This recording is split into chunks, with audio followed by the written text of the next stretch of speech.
Hello everyone, welcome to my channel. कैसे हैं आप सब? उम्मीद करती हूँ आप सब बहुत अच्छे होंगे। तो फिर से मैं आप सबके लिए कई सारे यूज़फुल टिप्स लेकर आ चुकी हूँ। सारे ही टिप्स बहुत ही कमाल के हैं, यूज़फुल है। तो प्लीज़ वीडियो को पूरा देखिएगा, अच्छी लगे तो लाइक एंड शेयर कर दीजिएगा। चैनल पर पहली बार आए हैं तो सब्सक्राइब करके बेल आइकन प्रेस कर दीजिएगा ताकि आपको आगे भी यूज़फुल टिप्स देखने को मिलता रहे। तो आज का पहला टिप्स है लहसुन को लेकर। गर्मी के टाइम में किचन में ज़्यादा देर काम करने का मन नहीं होता है, तो प्याज और लहसुन छीलने में बहुत ज़्यादा समय लगती है। तो हम लोग फ़ैन के नीचे चले जाते हैं, लेकिन वहाँ पे एक प्रॉब्लम होती है कि जब फ़ैन चलती है तो लहसुन और प्याज के जो छिलके होते हैं, जो पत्तियाँ होती हैं, वो पूरे घर में फैल जाती है हवा की वजह से, क्योंकि बहुत हल्की होती है। तो काम बढ़ जाती है। और परेशानी ये भी होती है कि जब हम प्याज को छीलते हैं तो पंखे की हवा से आँखों में बहुत ज़्यादा जलन होने लगती है। तो उसके लिए मैं बहुत ही बढ़िया टिप्स लेकर आई हूँ, जिससे कि फटाफट काम भी हो जाएंगे, गर्मी भी नहीं लगेगी और आपके काम बढ़ेंगे भी नहीं। तो जब भी आप लहसुन को छीलें तो आप एक बाउल में, छोटी सी या बड़ी सी बाउल में आप पानी ले लें और पानी में आप सारे जवे को रख दें। जवे रख दें या फिर पूरा का पूरा पोट ही रख दें। 5 मिनट के लिए रख दीजिए। इससे दो फायदे हैं। एक तो पत्तियाँ इधर उधर उड़ेगी नहीं, आप आराम से फ़ैन के नीचे काम कर सकते हैं, लहसुन प्याज छील सकते हैं।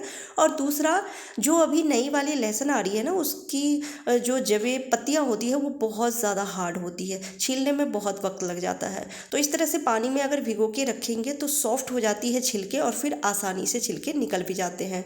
फटाफट आप ढेर सारे लहसुन को छील सकते हैं। तो बहुत ही बढ़िया ट्रिक है, आप ट्राई करके ज़रूर देखिएगा। इसी तरह से जब आपको प्याज छीलना हो तो प्याज को भी पानी में थोड़ी देर के लिए डिप करके रख दीजिए। इससे उसका छिलका गीला हो जाएगा तो इधर उधर उड़ेगी भी नहीं। और इस तरह से ढेर सारे आप प्याज छीलेंगे लेकिन आँख से बिल्कुल भी आंसू नहीं आएगी। साथ में ये जो छिलका है, उस छिलके को अगर आप 2-3 घंटे के लिए ऐसे ही बाउल में रहने देते हैं तो बाद में उसका छिलका हटा के और उस पानी को आप अपने प्लांट में भी दे सकते हैं। इससे प्लांट की बहुत अच्छे से ग्रोथ हो जाती है। तो एक साथ कितने फ़ायदे हो गए हैं। तो इस छोटे छोटे टिप्स को आप यूज़ करके अपने काम को आसान बना सकते हैं। अगला टिप्स है कप को लेकर। चाय की कप में हम जब थोड़ी देर के लिए चाय छोड़ देते हैं, या फिर ऐसा होता है कि चाय पी के और कप को थोड़ी देर के लिए ऐसे ही छोड़ दिए, काम में व्यस्त है, तुरंत धो के नहीं रख सकते हैं, तो देखते होंगे चाय की निशान बन जाती है। खासकर जो वाइट वाले कप होते हैं उसमें निशान बन जाती है। तो उसको क्लीन करने के लिए बहुत ही बढ़िया तरीका है कि आप ले लें स्क्रबर और उसमें थोड़ा सा कोलगेट पेस्ट लगा लें। वाइट वाली जो पेस्ट आती है वो लगाइएगा, बहुत ही काम करता है ये। और स्क्रबर से इसको अच्छे से रगड़ देना है। पानी मत रखिएगा इसमें, यानी कि स्क्रबर को गीला नहीं करना है, सूखे से ही इस तरह से आप इसको अच्छे से साफ़ कर लीजिए। वाइट कप जो है वो बहुत ही बढ़िया से चमक जाती है। तो बहुत ही बढ़िया टिप्स है, ट्राई करके ज़रूर देखिएगा। अगला टिप्स है कबाड़ से जुगाड़। प्लास्टिक की बोतल तो हम सभी के घरों में होती है, चाहे वो जूस का हो या कोल्ड ड्रिंक का हो या फिर पानी की बोतल हो या फिर ऐसा ही किसी भी चीज़ की बोतल हो। तो आप उसे अच्छे से पहले साफ़ कर लें, उसका रैपर हटा दें। तो मैं इसको अच्छे से साफ़ कर ली हूँ और इसके बोतल का जो ढक्कन होता है ना, ढक्कन को भी खोल के और एक कपड़े से इसको मैं अच्छे से पोंछ ली हूँ, जिससे कि इसमें कोई भी लिक्विड चीज़ें ना हो। और उसके बाद चाकू को हल्का सा गर्म करके और हम इसे कट करेंगे। मैं बना रही हूँ पिगी बैंक।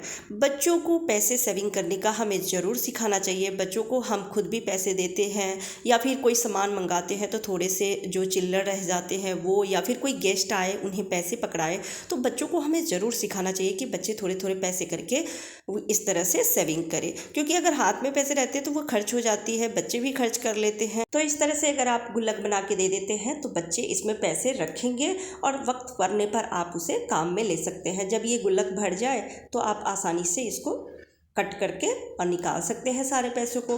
तो बहुत ही बढ़िया तरीका है और बच्चों को भी इस तरह से अच्छा लगता है। अगर कुछ यूनिक चीज़ बना के दे तो पैसे भी सेव हो जाएंगे। और इसमें एक बार पैसे डाल दिए तो बच्चे निकाल भी नहीं पाएंगे, क्योंकि इसका मुंह इतना छोटा रहता है ना कि पैसे निकाल ही नहीं पाएंगे। तो आप इसी तरह से पानी की बोतल में भी बना सकते हैं। अगला टिप्स है गोल्ड ज्वेलरी को लेकर।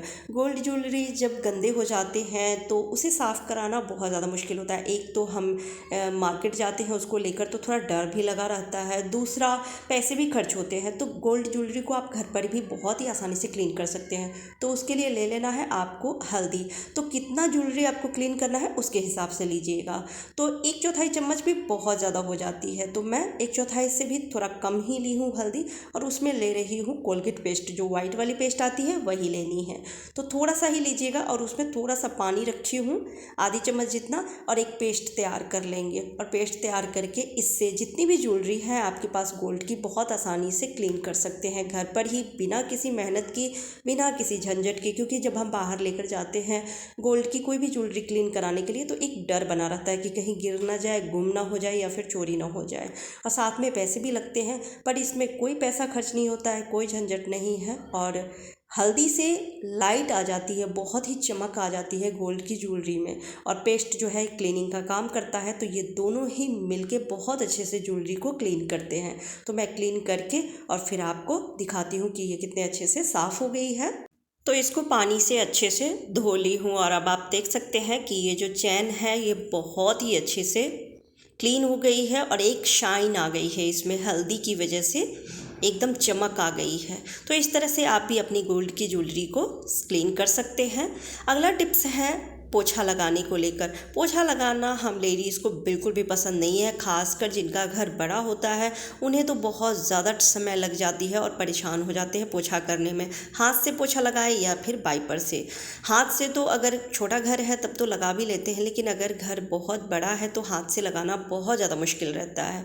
और अगर वाइपर का भी यूज़ करते हैं तो वाइपर कई तरह के मार्केट में आते हैं, लेकिन बहुत ज़्यादा महंगे आते हैं। और साथ साथ जैसे कुछ वाइपर ऐसे भी आते हैं जो जिसमें कपड़ा लगा हुआ रहता है, तो उसको बार बार धोना, निचोड़ना बहुत ज़्यादा मुश्किल लगती है। और अगर हम खुद इस तरह की वाइपर में कपड़ा लपेट के पोछा लगाते हैं तो एक प्रॉब्लम होती है कि वो कपड़े बार बार निकल जाते हैं। तो मैं बहुत ही बढ़िया तरीका बताने वाली हूँ कि आप ले लें सॉक्स, कोई भी पुराना सा सॉक्स। जैसे घर में अगर बच्चे ही है तो बच्चे जल्दी जल्दी बड़े होते हैं तो उनके सॉक्स छोटे हो जाते हैं, तो आप वो भी ले सकते हैं, या फिर कोई पुरानी सॉक्स हो फटे, आप वो ले लीजिए और उसको वाइपर में हमें पहना देना है। इससे एक फ़ायदा है कि सॉक्स अगर एक बार आपने इसमें पहना दिया ना, बिल्कुल भी नहीं निकलती है, और फटाफट चाहे कितना भी बड़ा घर हो आप आसानी से पोछा लगा सकते हैं। पोछा लगाना बिल्कुल भी मुश्किल नहीं लगता है इससे। तो मैं इसी से पोछा लगाती हूँ, बहुत ही आसान है। तो इस तरह से 2 आप सॉक्स को पहना दीजिए वाइपर में और अच्छे से चढ़ा देना है, और उसके बाद सॉक्स को थोड़ा सा गीला कर लीजिए, और गीला करके आप कोने कोने की सफाई कर सकते हैं। ये बिल्कुल भी नहीं निकलती है और फटाफट पूरे घर की क्लीनिंग भी हो जाती है। तो आप देख सकते हैं ये पोछा कितने अच्छे से लग रही है। और उसके बाद जब आपको लगे कि बहुत ज़्यादा गंदा हो गया है तो ये दोनों सॉक्स को निकाल के अच्छे से धो के और वापस से लगा दीजिए। कपड़े को धोने में भी टाइम लगता है, जैसे मोटे मोटे तौलिया या फिर कोई टी शर्ट हम लगा देते हैं तो उसको निचोड़ने में कितना मुश्किल लगता है। और इसको तो ये इतने छोटे होते हैं कि आप अच्छे से इसको निचोड़ भी सकते हैं, क्लीन भी कर सकते हैं, और इसको पहनाने में भी कोई टाइम नहीं लगती है। और साथ में जो पुराने सॉक्स हैं जिसे हम बेकार समझ के फेंक देते हैं वो भी आप यूज़ कर सकते हैं, और इससे पैसे भी बचेंगे। जो मार्केट से महंगे महंगे हम पोछा लेकर आते हैं वो भी नहीं लानी पड़ेगी। तो बहुत ही बढ़िया टिप्स है। आपको कैसी लगी कमेंट करके ज़रूर बताइएगा। अच्छी लगी हो तो वीडियो को लाइक एंड शेयर कर दीजिएगा। चैनल पर पहली बार आए हैं तो सब्सक्राइब करके बेल आइकन प्रेस कर दीजिएगा, ताकि आगे भी आपको ऐसे ही यूज़फुल टिप्स देखने को मिलता रहे। फिर मिलती हूँ अगली वीडियो में अगले टिप्स के साथ। तब तक के लिए बाय बाय, टेक केयर।